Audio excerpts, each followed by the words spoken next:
बिस्मिल्लाहिर्रहमानिर्रहीम। अस्सलाम वालेकुम नाज़रीन, उम्मीद करते हैं आप सब खैरियत से होंगे।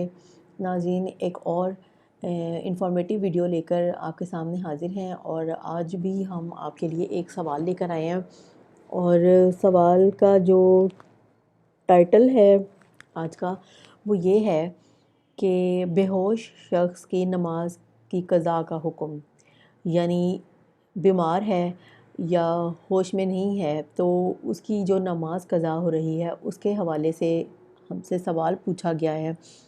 तो इसका हम आपको जवाब जो है वो बताएंगे, लेकिन अपनी वीडियो को प्रॉपर स्टार्ट करने से पहले हम आपको हमेशा की तरह ये कहेंगे कि हम आपको वीडियोस में जो भी सवाल का जवाब बताते हैं या जो भी टॉपिक डिस्कस करते हैं या आपको हम कोई वाक़या बताते हैं या आपको कुछ अहादीस बताते हैं, कोई कॉन्सेप्ट क्लियर करने के लिए कुछ अहादीस का हवाला देते हैं, तो हम वो ख़ुद से आपको कोई भी लफ्ज़ नहीं बोलते।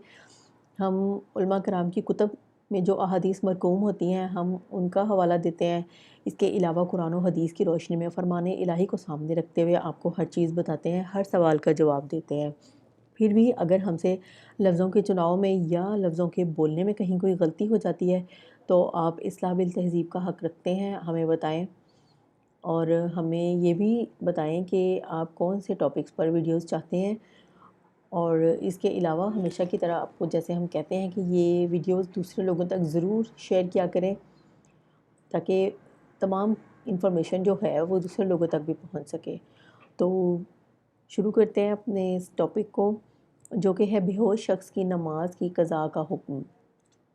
इस हवाले से सवाल ये था कि मैं एक ऐसी औरत को जानता हूँ जो हादसे का शिकार होकर कोमा में चली गई थी, जो 1 माह 5 दिन तक जारी रही और 3 माह तक वो नमाज से कासिर रही।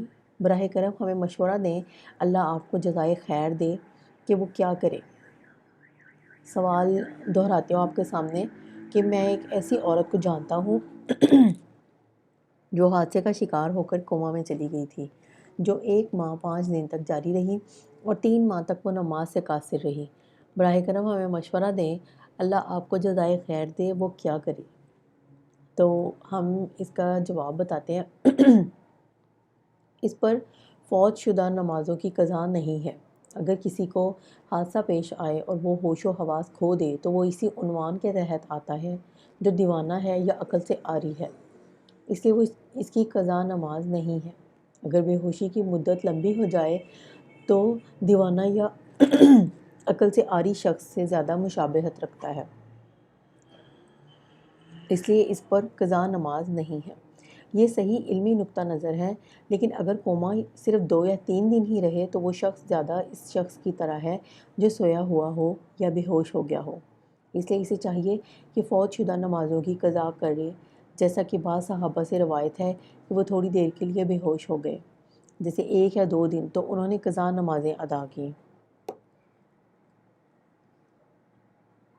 सवाल का जवाब आपके सामने दोबारा से दोहरा देते हैं कि इस पर फ़ौत शुदा नमाज़ों की क़ज़ा नहीं है।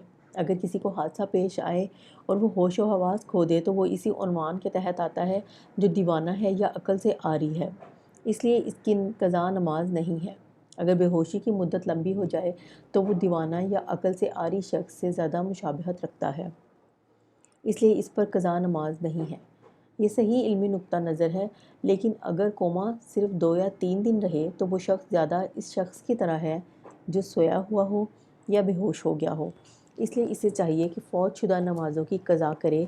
जैसा कि बाज़ सहाबा से रवायत है कि वो थोड़ी देर के लिए बेहोश हो गए थे, जैसे 1 या 2 दिन, तो उन्होंने क़ज़ा नमाज़ें अदा की।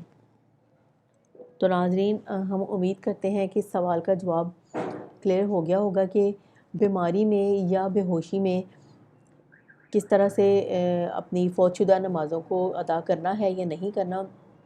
उस हवाले से हमने आपको तफ़सीली जवाब बताया इस सवाल का और उम्मीद करते हैं कि ये कॉन्सेप्ट क्लियर हो गया होगा। और हमारी ये कोशिश होती है कि हम हर बात का जवाब जो है आपको कुरान और हदीस की रोशनी में दें, और हम आपसे ये भी उम्मीद करते हैं कि इन वीडियोस को ज़्यादा से ज़्यादा लोगों तक शेयर करें। और अगर आपने चैनल अभी तक सब्सक्राइब नहीं किया तो काइंडली उसको भी सब्सक्राइब करें, ताकि आपको हर लेटेस्ट वीडियो فوراً ملتی رہے۔ تو اس کے ساتھ ہی آپ سے اجازت چاہیں گے، ویڈیو دوسروں تک ضرور شیئر کریں اور ہمیں اجازت دیجیے۔ اللہ حافظ۔